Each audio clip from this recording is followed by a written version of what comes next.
Suppose we have the Olympian class below, and we want to sort all the Olympians in ascending order by their medal count, breaking ties alphabetically, by event, and then by name. So we want to do it in this order. We want to sort by medal counts first. So we know, like, in the first line we're going to be sorting by medal count. Then we know we are going to be sorting by event.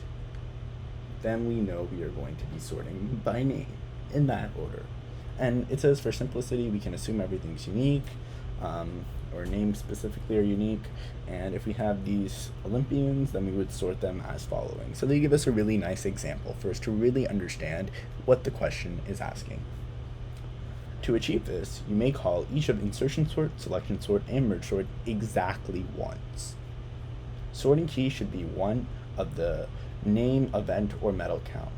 So if they tell us that sorting key, the second parameter to these sort functions, which are already defined and coded up for us, should be a string. It's of static type string. So we know that these should all be strings. And they are the second parameter to some function.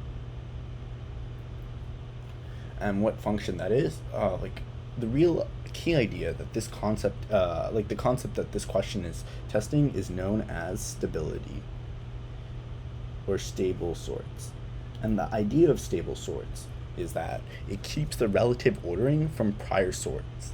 And if we look at the three sorts we're given, insertion, selection, and merge sort, you'll note that merge is stable, insertion is stable, but selection is not stable.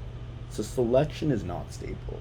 And what that means is, if we ever do selection in the second position or third position on lines 3 or 4, that will not work.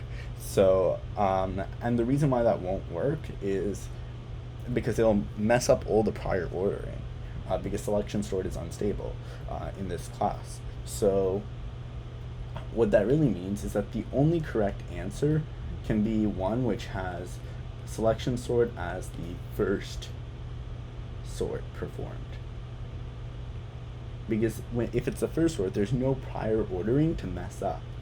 So we're going to call selection sort, and we're going to call it on Olympians.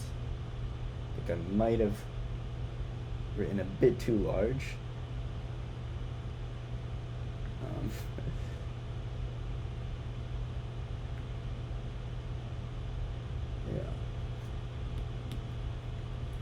Of Olympians.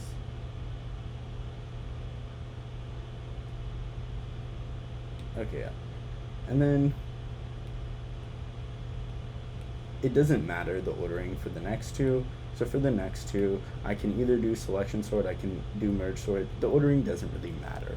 I just need to do one or the other, and that is why there are two possible solutions that you could do for this question on the exam. We accepted either doing insertion sort first or doing merge sort first. And in either case, we would accept it. We don't care. Both of them are completely correct solutions to this question.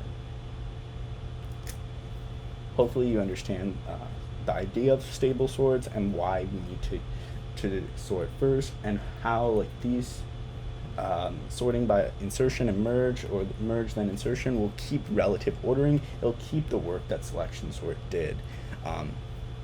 So this is really useful for us. If you ever want to sort by multiple keys, the first thing that you should always be thinking about is stable sorts. Are my sorts stable? Will it keep the relative ordering of past sorts